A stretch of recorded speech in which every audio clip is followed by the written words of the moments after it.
मनमा रहेको कुलवृत्तिलाई सम्झेर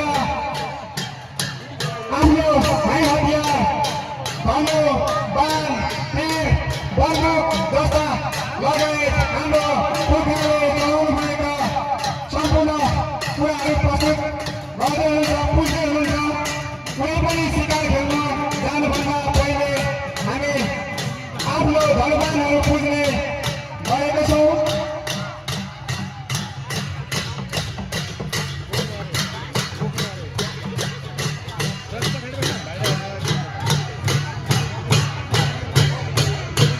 हाम्रो भाइ बहिनीहरूले शिकार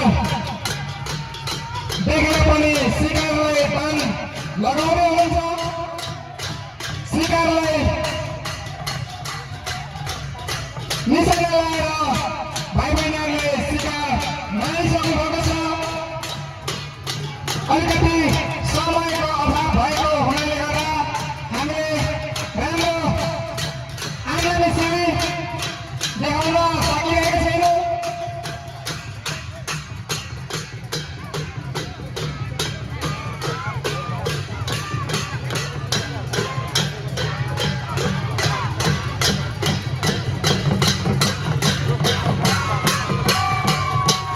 शिकारलाई भाइ बहिनीहरूले निशाना लगाएर मारेर पनि आफ्नो फेरि धनुबाण पुगेर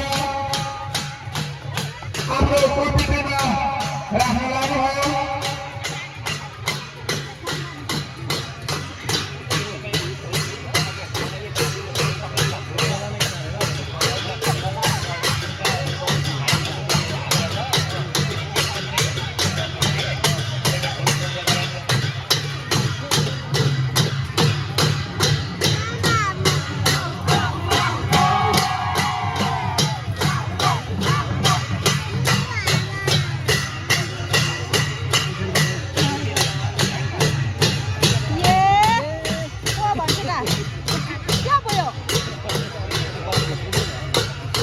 हाम्रो भाइ बहिनीहरूले शिकार मारेको शिकार बोकेर घरबाटै हिँड्छ।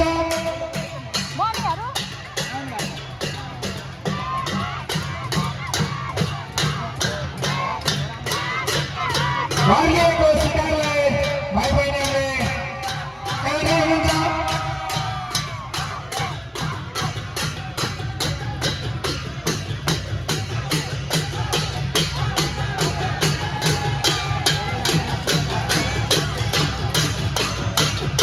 काटेको शिकारलाई भाइ बहिनीहरूले खाँदै हुनुहुन्छ।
आफ्नो कुलपितृलाई सम्झने पूजा गरे आफ्नो हाई हतियार लिएर जङ्गलमा शिकार निशाना हेरेर शिकार पनि भेटी शिकारलाई निशाना लाएर शिकार मारे भन ल्याएर फेरि मासु काटकुट गरेर कुलपितृलाई सिसी गरेर चढाएर उहाँहरूले खाएर आफ्नो कला प्रस्तुत देखाउनु भयो र यतिन्जेल हाम्रो कला हेरेर उपस्थित सम्पूर्ण खोटाङवासी आदरणीय दाजुभाइ तथा दिदीबहिनीहरू बुवा आमा सम्पूर्णलाई हाम्रो किराँत टेम्रा गाह्रो तपुस सागला समाज दोलपा सात खोटाङको तर्फबाट धेरै धेरै धन्यवाद र किराँत उद्गम आदिम भूमि पुरातन राजौँ संरक्षण समितिलाई पनि हामीलाई तपाईँहरूको यो अमूल्य समय दिनुभएकोमा हामी धेरै धेरै धन्यवाद दिँदै सम्पूर्ण उद्गम भूमि